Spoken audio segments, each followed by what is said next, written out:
All right, what is going on? What is going on, everybody? Good morning. Good morning. Good morning. Hopefully, everybody's enjoying what day? I don't even know what day it is anymore. Hopefully, everybody's enjoying their Thursday. Enjoying a little bit of this offseason right now. World Cup back today. What were we doing yesterday? No World Cup game. Make sure we got World Cup games every single day. Hopefully, everybody's doing well, and we got a packed show today. Usually not at home, not at the studio today. But here's the beauty with YouTube. Wherever you go, you take the show with you. It doesn't have to stop you from doing a show. We got a packed show today. Today is packed. Thank you to everybody who, I know I didn't go live yesterday. We posted that video, myself and Trevor Lane. What was that? I think on Tuesday night. And thank you for your support of the channel. And today we'll go live and we'll be busy today. Very, very busy. Active show today. Got a guest coming up as well. So we got a lot of different topics that we're going to cover. All right, let me just give everyone a quick idea of what we got going on for the show. Take a sip of our damn coffee, and then we'll get the show started. So cheers to you this morning. Cup number 2 for me. Cup number 2. Yeah, that's the right one. That's the right one. All right, we got a couple things here. I got some quotes coming from Luka, Dončić, and Austin Reaves that talk a little bit about the Lakers roster and the changes that were made on the roster. No shock here, but I'm pretty sure we're not going to have a quote of Luka or Austin Reaves saying that they don't like the team. So we got some quotes here. Dave McMenamin was on NBA Today yesterday talking about the fingerprints of this Lakers team, obviously now involving Luka Dončić like never before. Austin Reaves did an interview.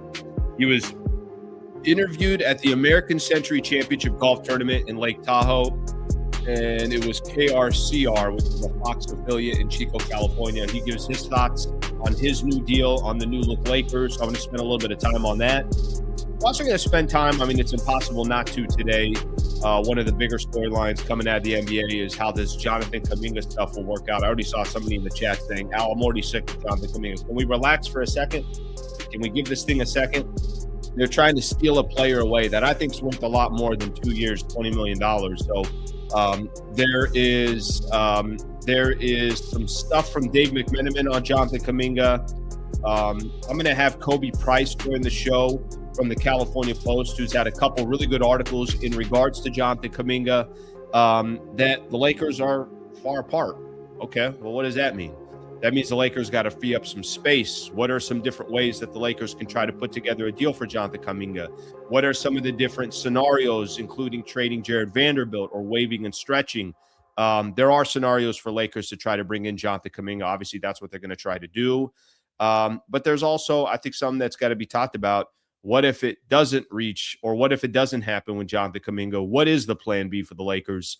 And Khobi Price will get into some of those different players that would be available for the Lakers. But clearly they need a wing. What is plan B at the wing position? And Lakers are going to have to fill that up and figure it out. And Jonathan Kuminga, obviously, if that's on the top of their list, they got to figure it out from there. There's a lot of LeBron chatter going on right now. Maybe some people don't care about the LeBron chatter, but I think it's interesting enough to talk about. There was one story out there making the case for LeBron James returning to the Los Angeles Lakers. That one's pretty hard to believe. Brian Windhorst was on Get Up this morning saying LeBron isn't considering teams where he'd be the centerpiece, and goes into, obviously a couple different things in regards to that. Got a few things around the NBA, got some NBA news, and then we're going to call it a day. So thank you for being here. Appreciate you guys hanging out. Let's take a look at a couple of the comments, and then we will get the show started. Let's see what we got here. Slee one, that's all you need. Just grab a cup of coffee. Just enjoy however you drink your coffee. Sit back, relax, and we'll talk some Lakers basketball and some NBA. All right, let me get this. Kuminga is a hard pass. There's a few of these comments here. Let's go. Good morning. Cheers, Alan. All right, let's see what else we have here. Move off JK. Take 20-2 or go play elsewhere. Give him his respect. No, I don't agree with that. I think if you can make a case and you could try to, obviously bring a player of that caliber, that young, that athletic to this Lakers roster, I think they got to figure out if there's a way to do it. And if there isn't, there isn't. I mean, I think that's kind of the beauty with the Lakers position. they're kind of, if you don't want to call it swinging for the fences, but they're definitely trying to be aggressive and trying to make a pitch to somebody why this would be the right team for them. All right, let's get the show started. Thank you very much for being here. Do me a favor. Subscribe to the channel. Like and share if there's anybody else that you think wants this content and maybe doesn't know that I'm live Monday through Friday doing a YouTube channel or doing a YouTube show. So greatly appreciate that. Obviously, it helps the channel. Channel continues to grow. I love doing this on YouTube, and hopefully you guys are appreciating the content as well. All right, let's get started here. So I'm going to start just because Khobi's going to join me in about 10 minutes. So we'll start with this Luka and Austin stuff, and then once Khobi Price comes on, I'll spend a little bit more focus on the latest with Jonathan Kuminga, and we'll have that conversation there with him. So I think this is interesting. All this stuff has kind of happened. The Lakers turned the page on the franchise and the roster, and now all of a sudden it's a completely different look of a team. Trevor Lane and I were talking a couple days ago. It's like, damn, I mean, whether you like the plan or you don't, they had a plan. And clearly the Lakers went out there and said, all right, that's it. Whatever we were doing before with LeBron. Think about all the players that are no longer on this team. LeBron, Jackson Hayes, DeAndre Ayton, Luke Kennard, Marcus Smart.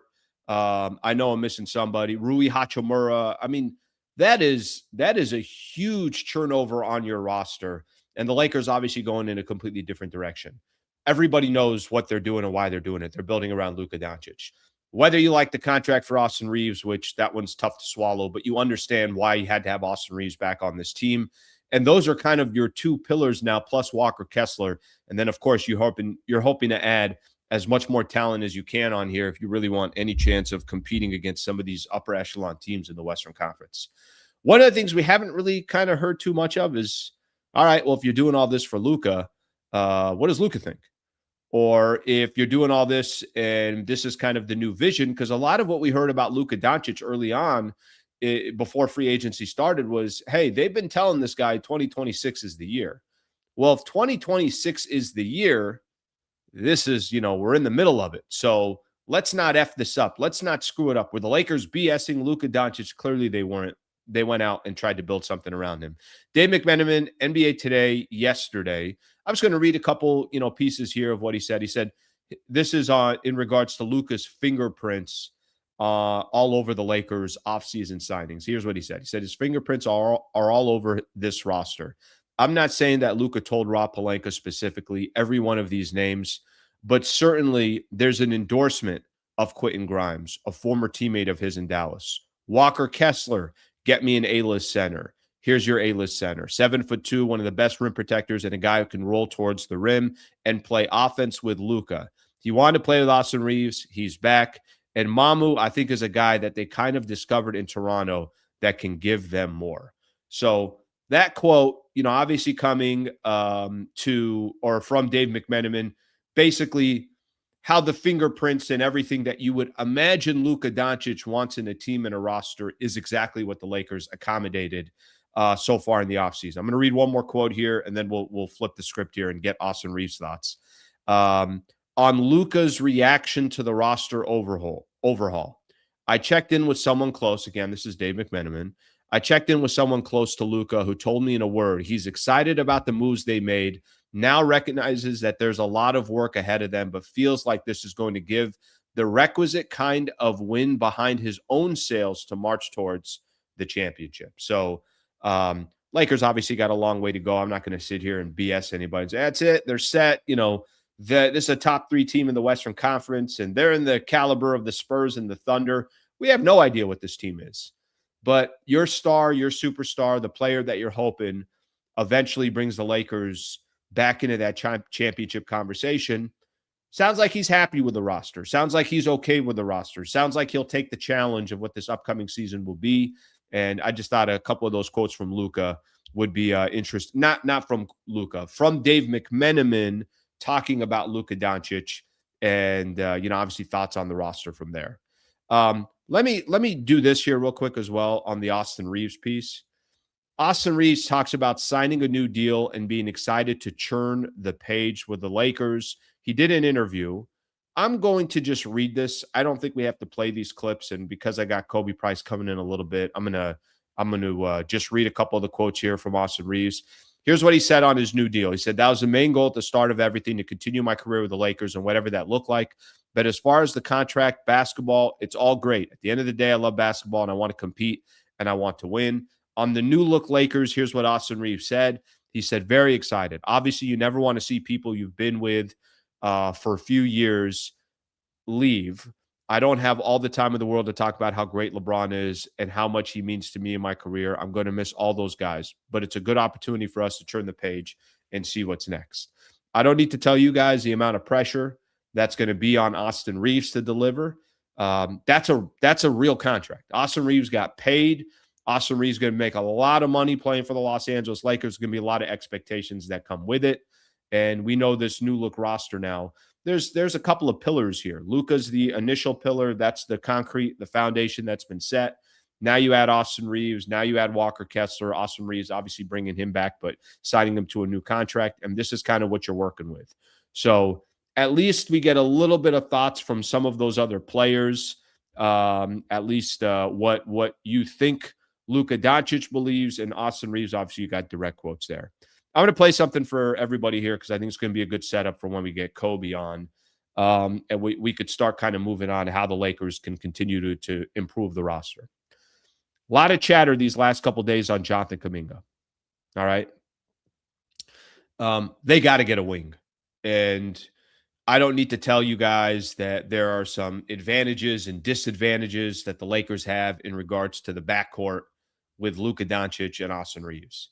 They need a good defensive wing, young, somebody that can run up and down the floor, help on the defensive side of things. I mean, I think there's one thing that the Lakers kind of did is offensively, they focus a little bit more on the offense. Eric, let's play this clip from Dave McMenamin, who's just kind of given us how the Lakers are angling, or they're trying to angle for Jonathan Kuminga. And then that should be good timing to get Khobi Price on, and we could continue to talk about as well. Take a listen to Dave McMenamin. Are they done making moves? There's one empty roster spot remaining. And sometimes a team will have 14 guys on their roster, and it's like, we're going to keep that spot open to give us some optionality towards the trade deadline. We could do for 2-for-1 deal, or we could pick up someone from the trade, the buyout market. Mm-hmm. That's not the case with the Lakers. They view this final spot as a very important piece to their potential puzzle.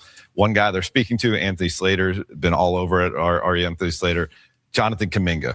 And right now he's without a team. Now Atlanta, turned down their team option of $24 million for him this year. The Lakers currently don't have anywhere close to that to offer them.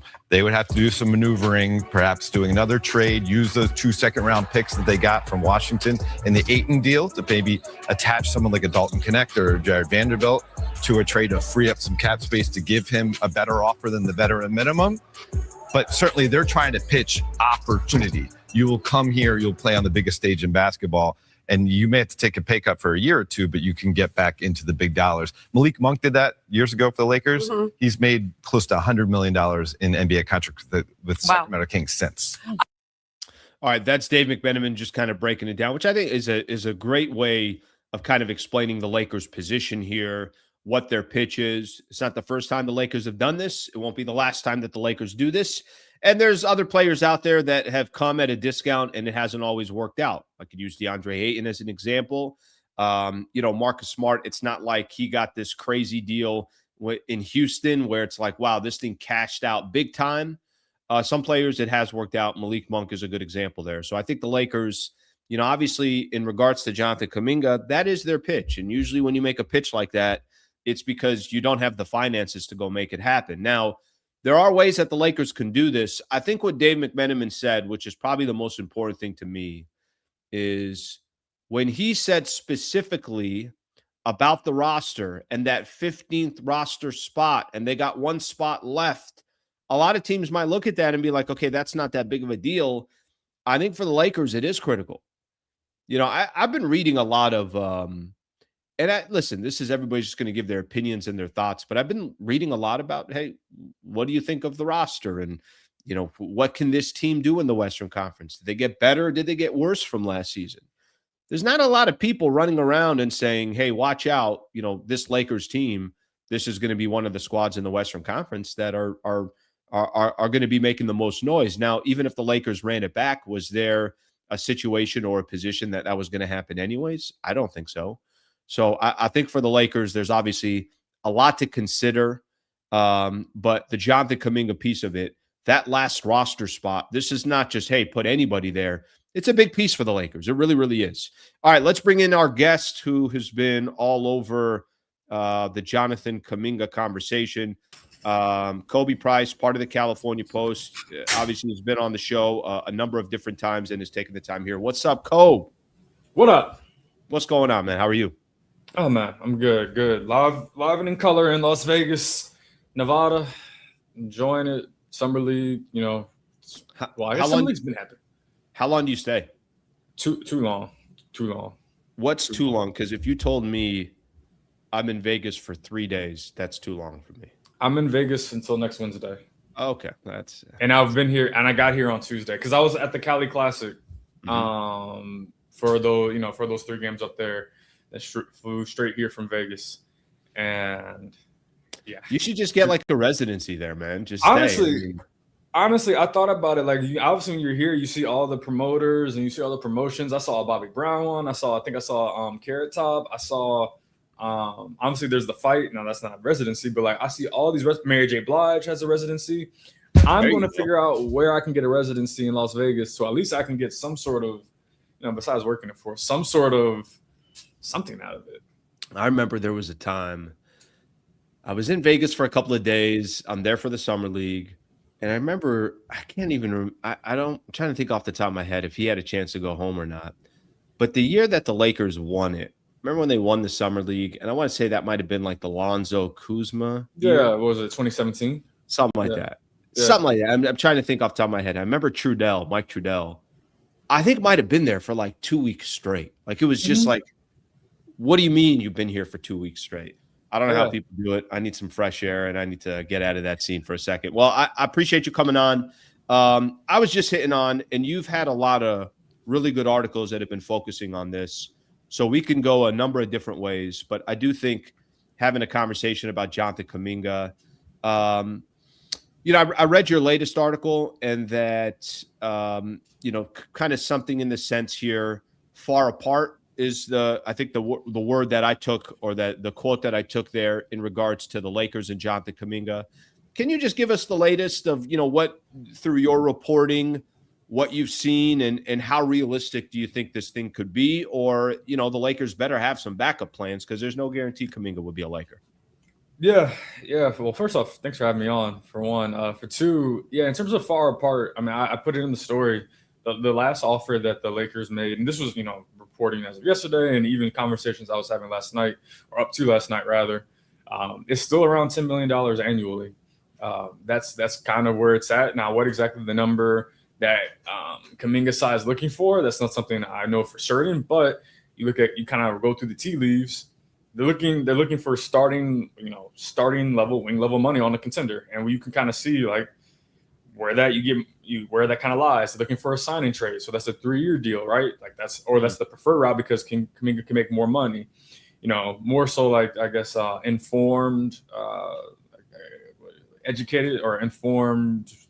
educated guess. Yeah, educated guess. I'm sure something more in like the high teens, they would be able to get a deal done. Because remember, Kuminga did have a team option, I think it was $23.4 million, somewhere in that range, turned down. So similar and maybe in the high teens, more than what the Lakers are paying, Grimes and Mamu, which is around 13 to 14 million. So if you get more in that area, you talk about maybe like 17, 18, 19-ish range on a 3-year deal, which is what's required, to make a signing trade, at least 3 years, no team options, and now you can do guarantees.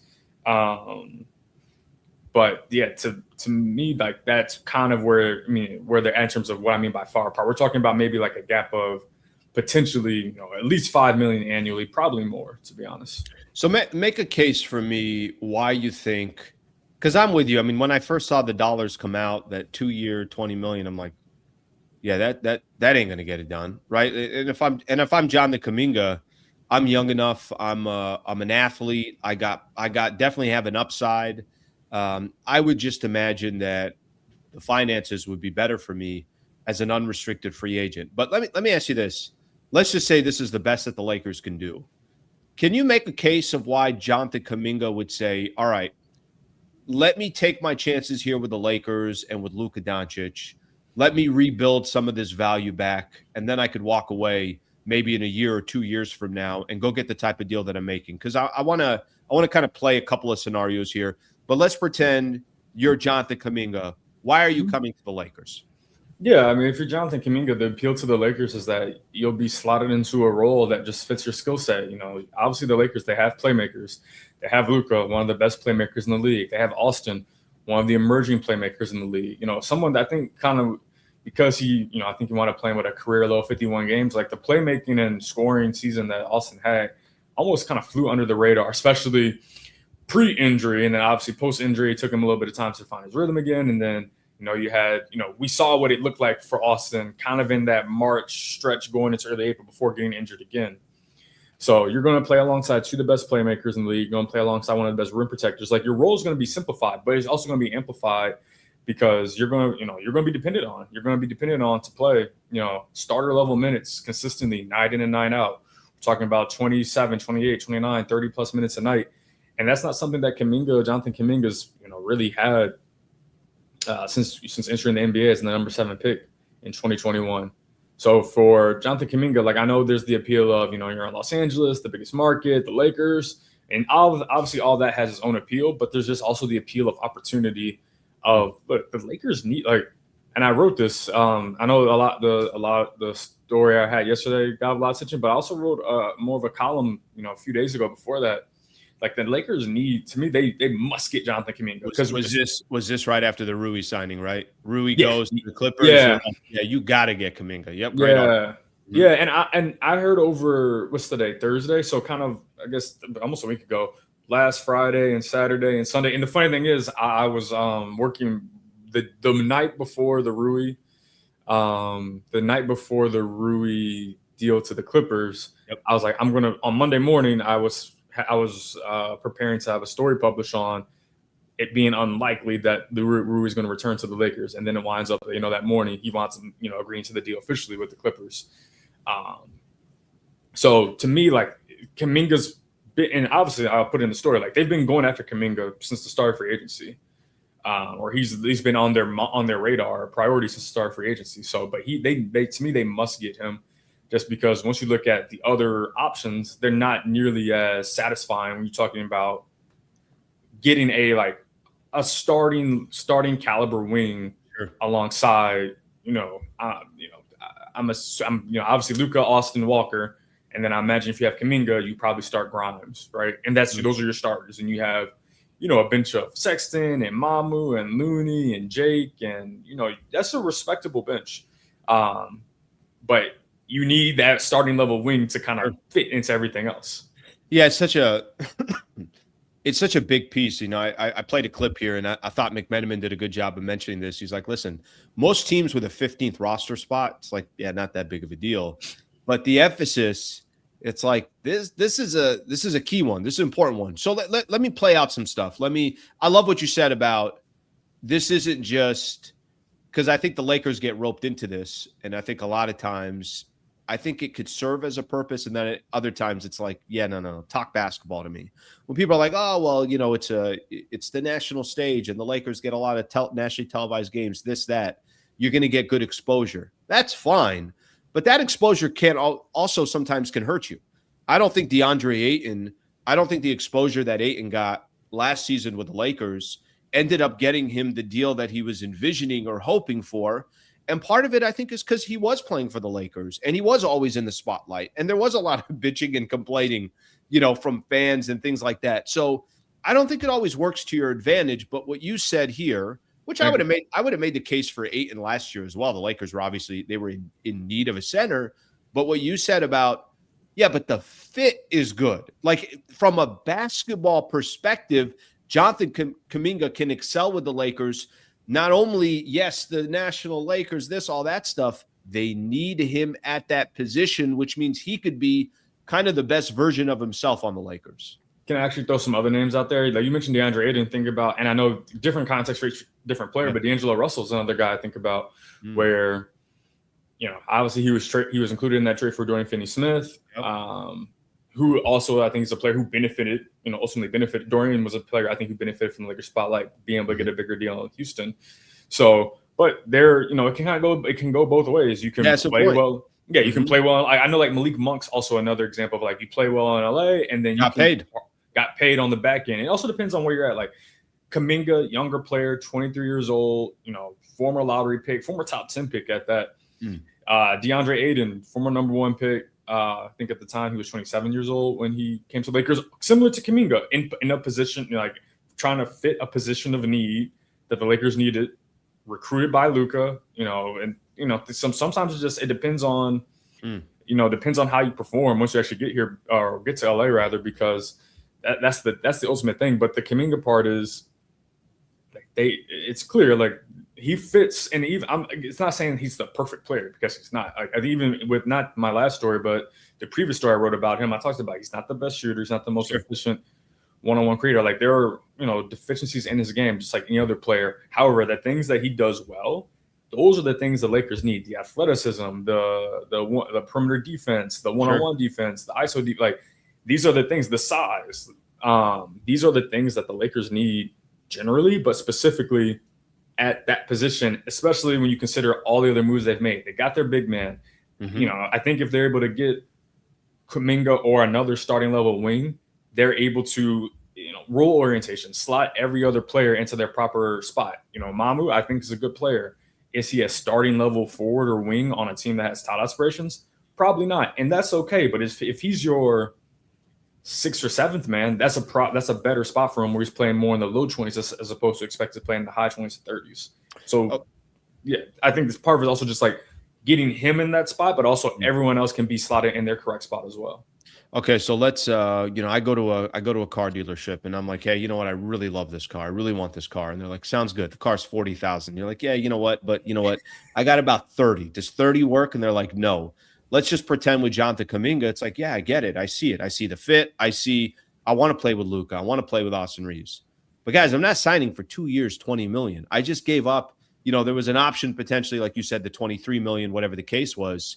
How do the Lakers, is there a world, and I know you have a little bit of a breakdown of this, but help other people understand, if this just comes down to finances, is there a world where the Lakers can get creative and just offer more money, just get closer, make this a little bit more of a business transaction? And yeah, we think you're a great fit. And on top of that, we're not going to offer you 2 years, 20. We found a way to free up some more space.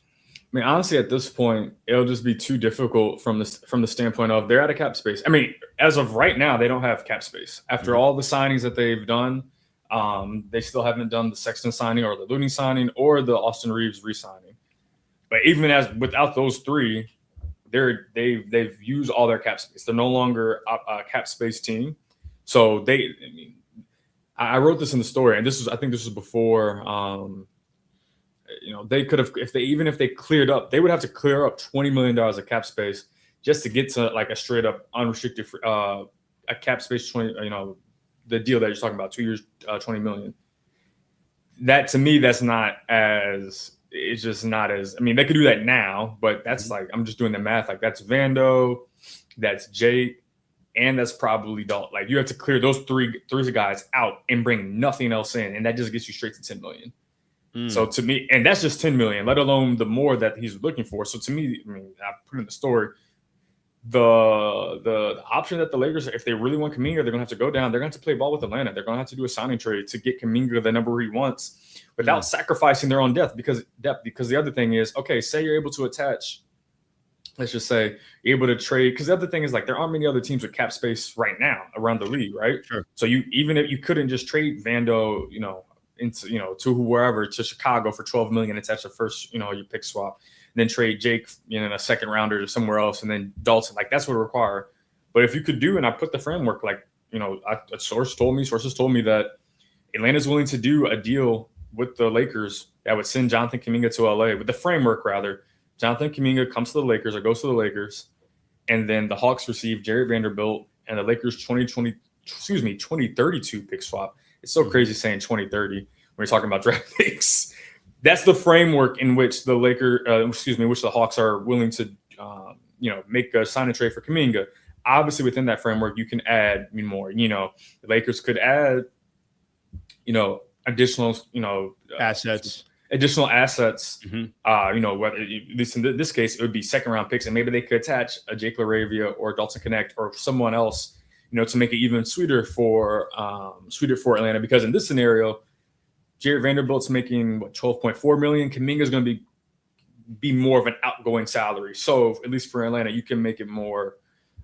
You can incentivize them more by either just going with that straight framework or providing more. You can get off more money and provide yourself a little bit more room.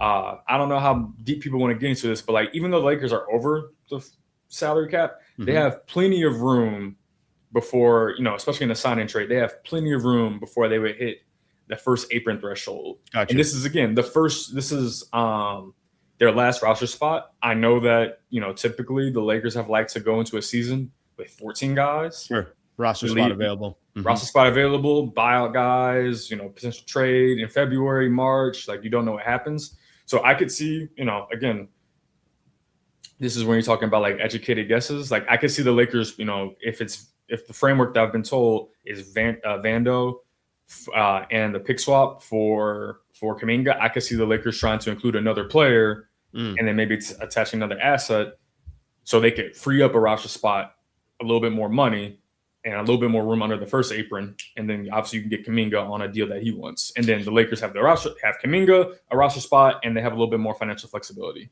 Just your own educated guess here. Dust settles. Do you think Jonathan Kuminga is a Laker or no?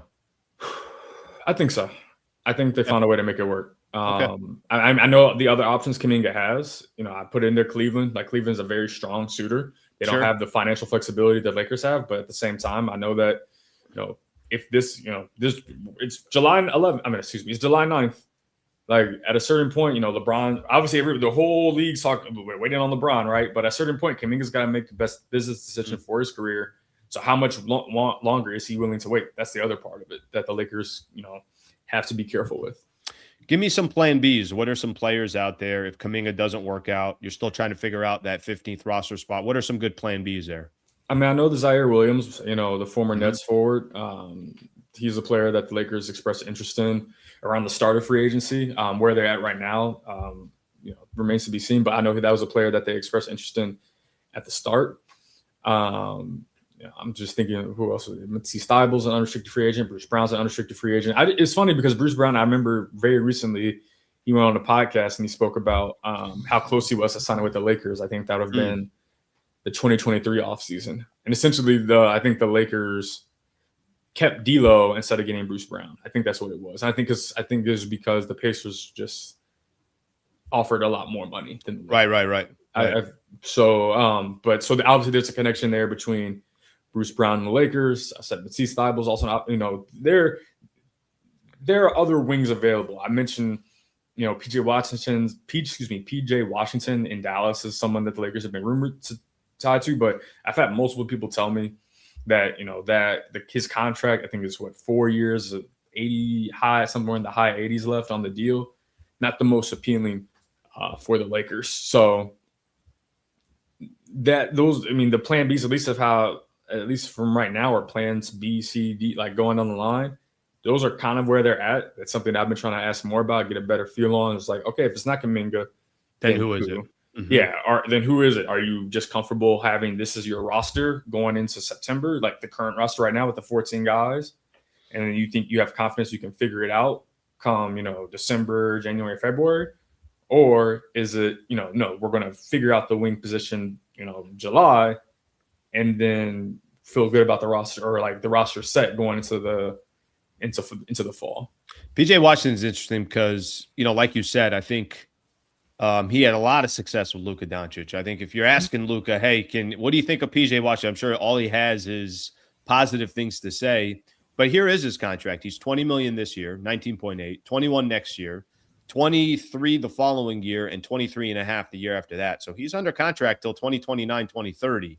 Yep. Which, by the way, I don't think is a bad thing. I think for the Lakers, if again, now you could kind of start, and this is not something I feel like the Lakers have been good at, but you could start building long term, and you can, bring pieces in that you feel like is going to be on this roster for a while.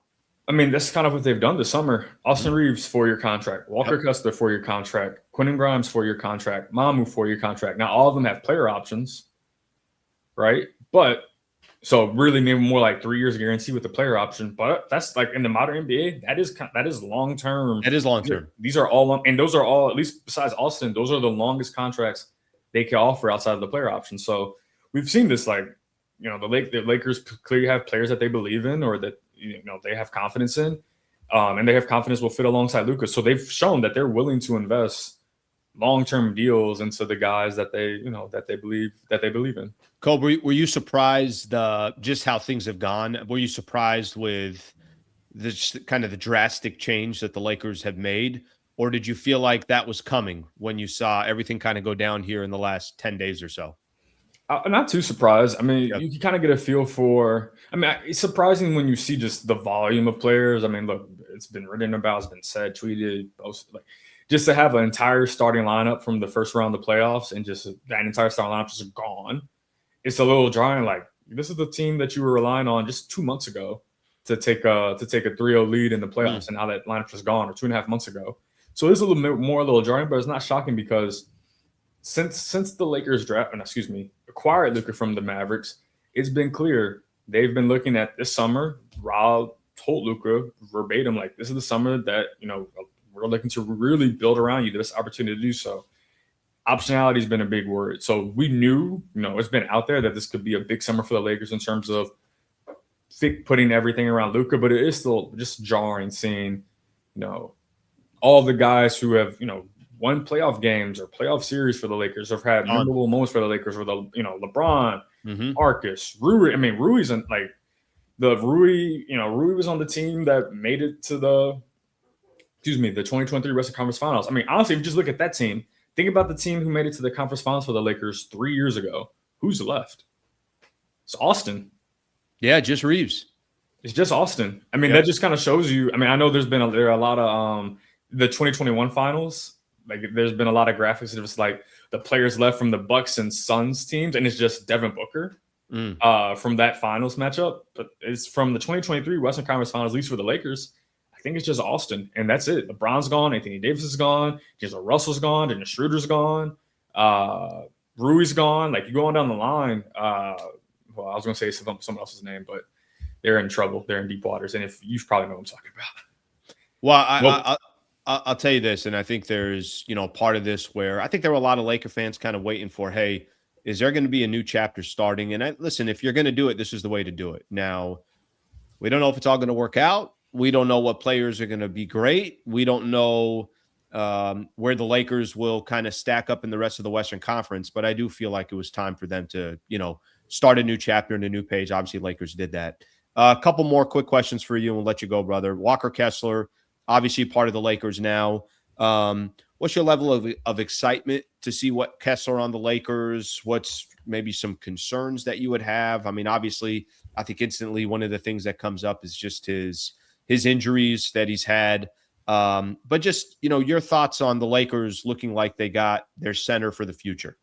Yeah, I mean, I think it was a home run to me. And I know that it was a lot of draft capital, but let's be honest, the pick swaps, the Lakers should be better than the Jazz both those years that the pick swaps are in there. So that's kind of just, it is what it is. Like, I'm not that if that's some of that's just the price of doing business. Honestly, some of that's just also optics. It just looks better 4 first-round picks instead of 2, like from the optics. So to me, it's really 2 first-round picks, and you pay Walker Kessler 18% of the cap.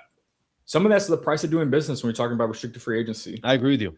It is the price of doing business. Like, restricted free agents, it's not easy to get a restricted free agent. If the Lakers are able to not only get the center that they think is the right person for the next couple of years, but also a center that complements Luka and AR. Like, let's be honest with each other. They were so desperate to get a starting center that is more of a defensive type of big, and they got him.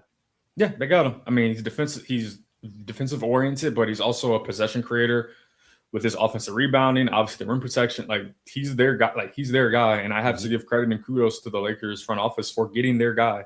and a guy who I believe will help transform the Lakers defensively. So to me, I mean, again, I'm looking at it more so from 32 million, which is, we talk about free agency. Excuse me, what's going on with Jalen Duren in July? Like, we're over a week into free agency, but once Jalen Duren, assuming he re-signs with the Pistons or signs a big deal, Walker Kessler I think will be the 11th highest paid center in the league.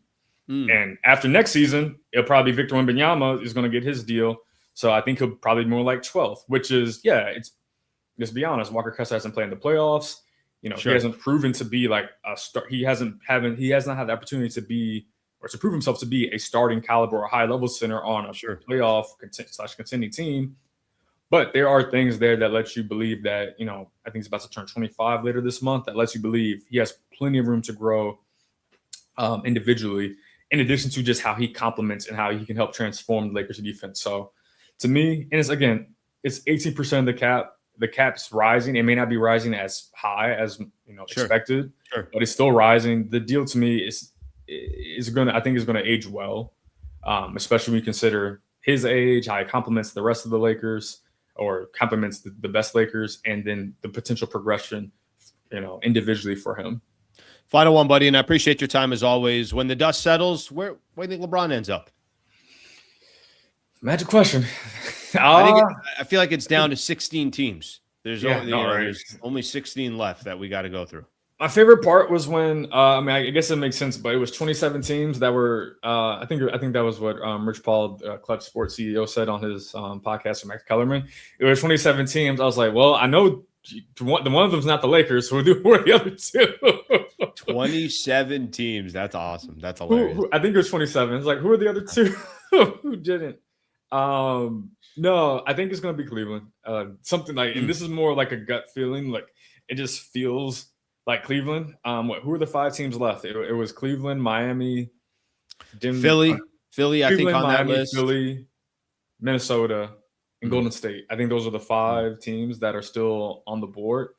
If you ask me for like a ranking, I feel like it's Cleveland, then Philly, then Golden State. I think Golden State's more like, and even talking with people, I was up there for California Classic. Yeah, for the California Classic. Like, it wasn't like a whole lot of like confidence, like, oh yeah, we're the front runners. It was more so like, we're in the mix. It's quieted down. Yeah, you're right. Over this last couple of weeks, I feel like it's quieted down. But that's just my gut feeling. What about you? I want to see him in Philly.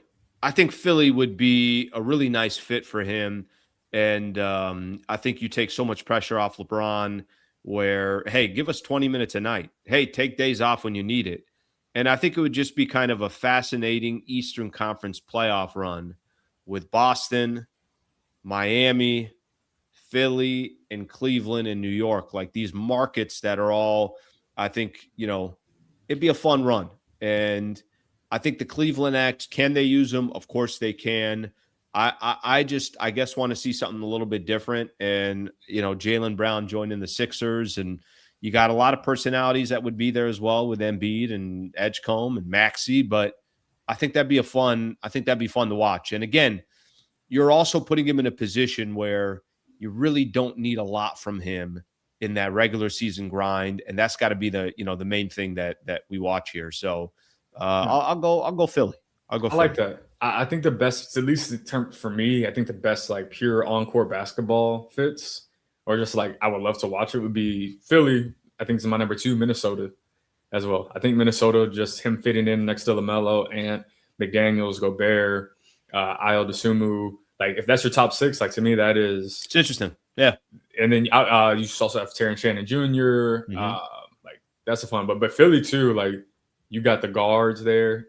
Another sneaky Philly signing, being able to get Simons on a really inexpensive deal. Yeah. Considering his the caliber of player he is, like, Philly would also be a lot of fun. That'd be a good one. Let's say LeBron. Let's see, the 24th season. He's done pretty good of being in the headlines. I think he understands that part of the game. I think he'll be okay on that front, Khobi. All right, man. Well, look, enjoy Vegas, and hopefully you get the hell out of there and you could see go for walks on the Strip or something. Not that that's exactly the best. Go get some fresh air, and it's probably 180 degrees outside. But I appreciate you taking the time and coming on, buddy. No, appreciate you. All right. That is Khobi Price right there. Nice enough to join the show as always and making it happen. So shout out to Khobi Price. Yeah, he's had some really good articles. I mean, these last couple of days, he's been all over this stuff in regards to Jonathan Kuminga.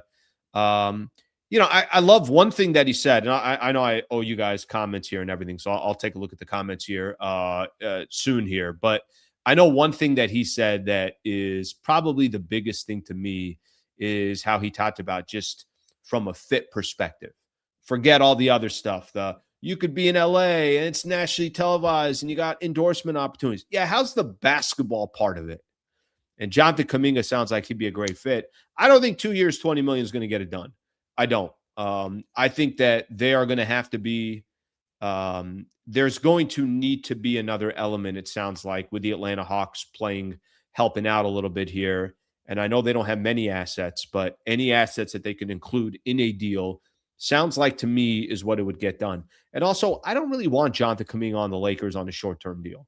Like, I think if you're going to invest in Jonathan Kuminga, invest into Jonathan Kuminga. Now, maybe there isn't just a way for them to do that, but I want to see Kuminga on the Lakers because he's going to be here for the next handful of years. So I think that's going to be interesting as well. All right, we're going to take a look at some of the comments here, and then a couple other things I'm going to get into as well.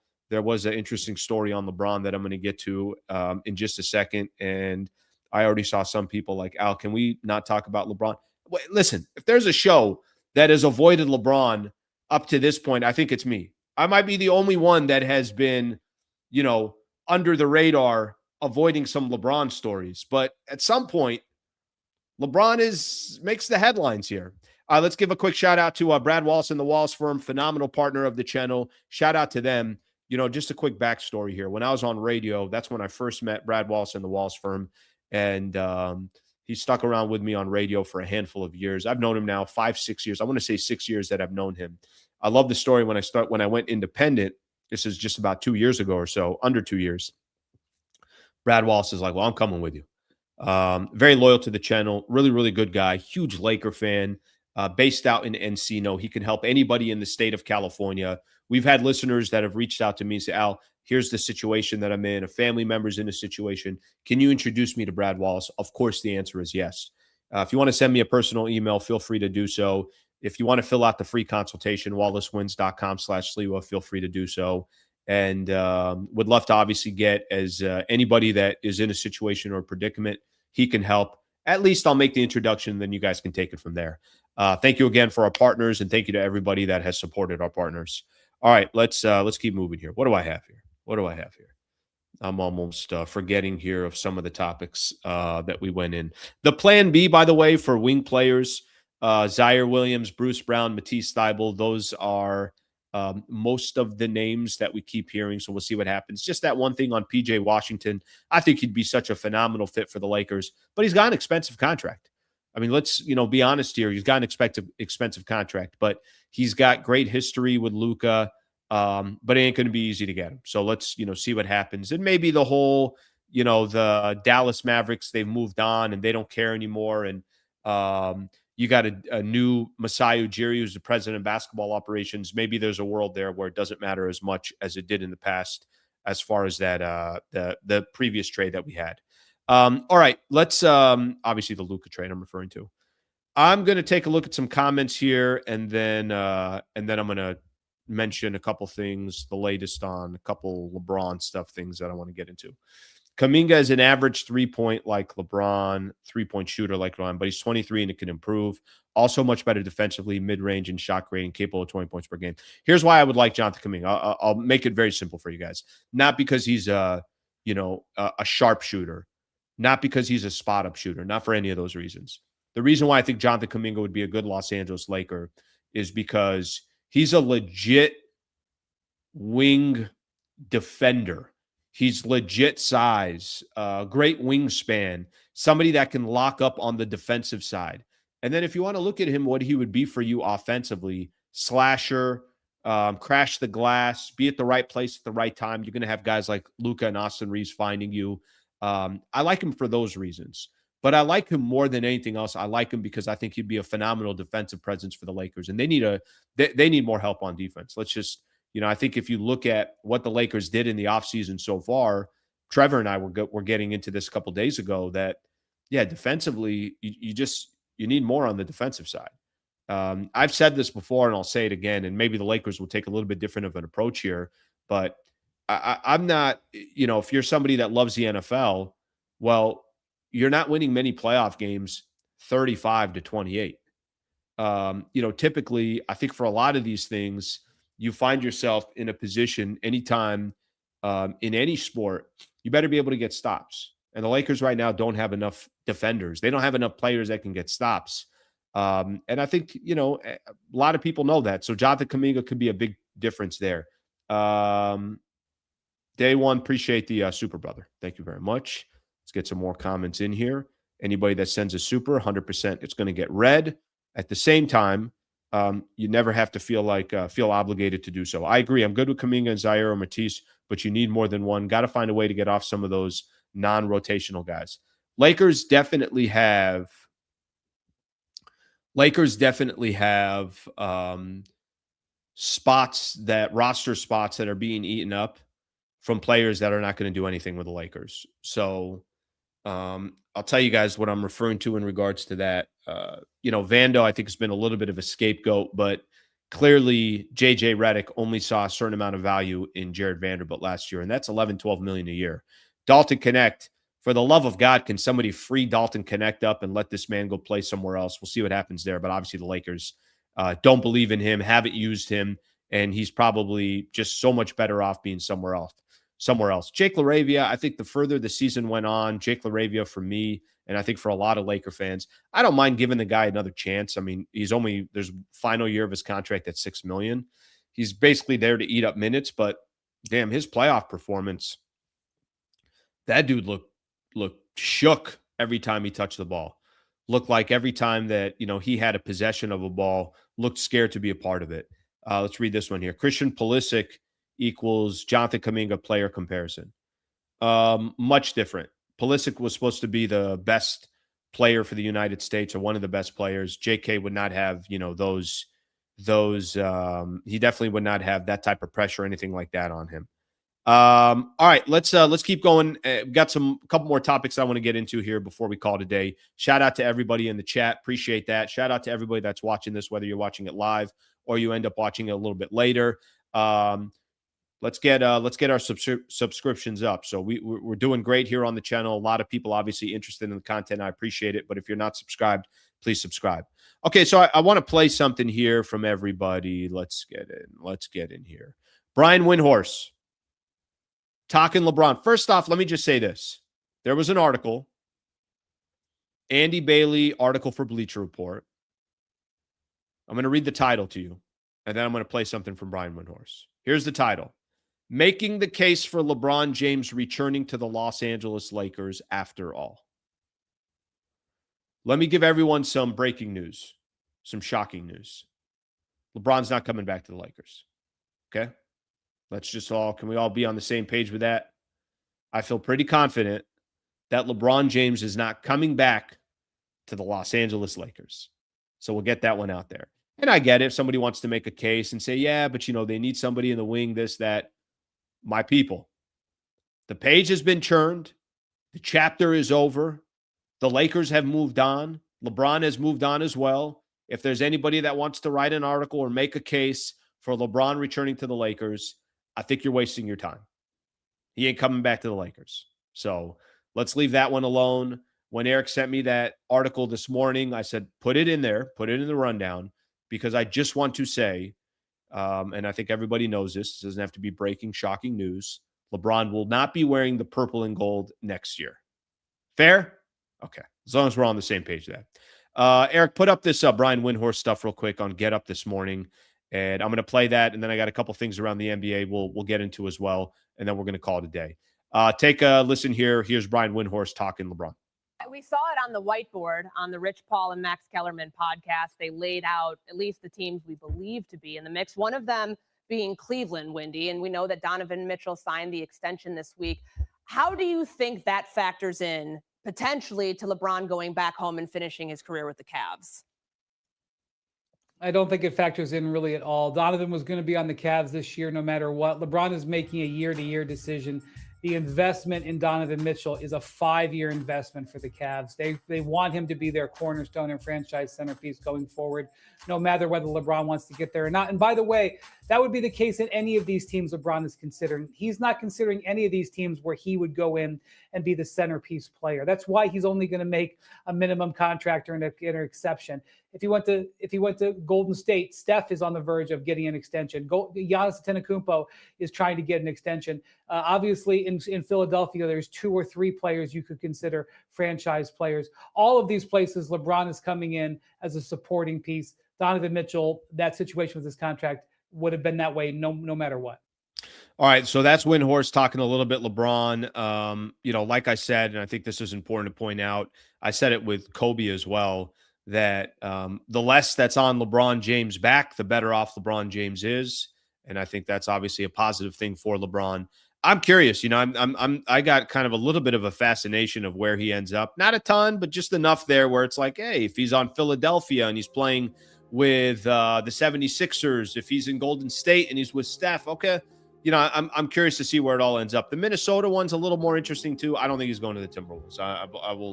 I will just give my thoughts on that. I don't think he ends up in Minnesota. We'll see what happens. All right, if you want to throw a lob a team that you want to see LeBron on, feel free to put it in the chat. If you have no interest in talking LeBron, you could also put that in the chat as well.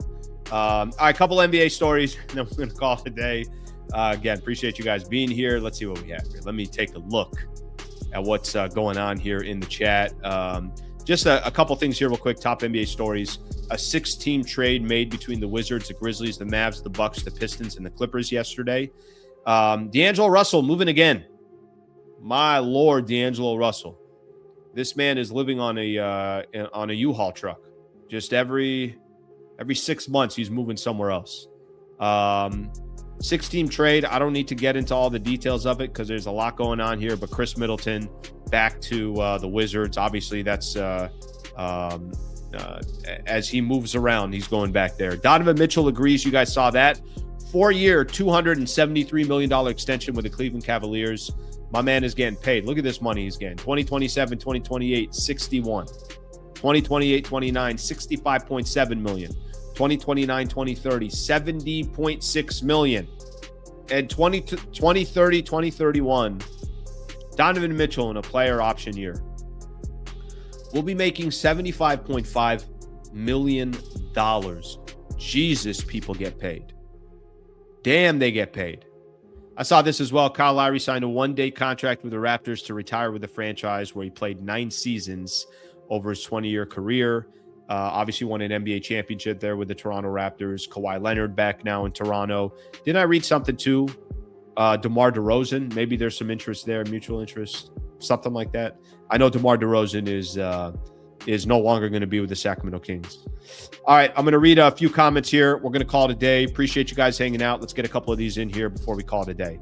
Let's see what we got here. LeBron should have dealt with business first if he wanted to get to where he wanted at a reasonable price.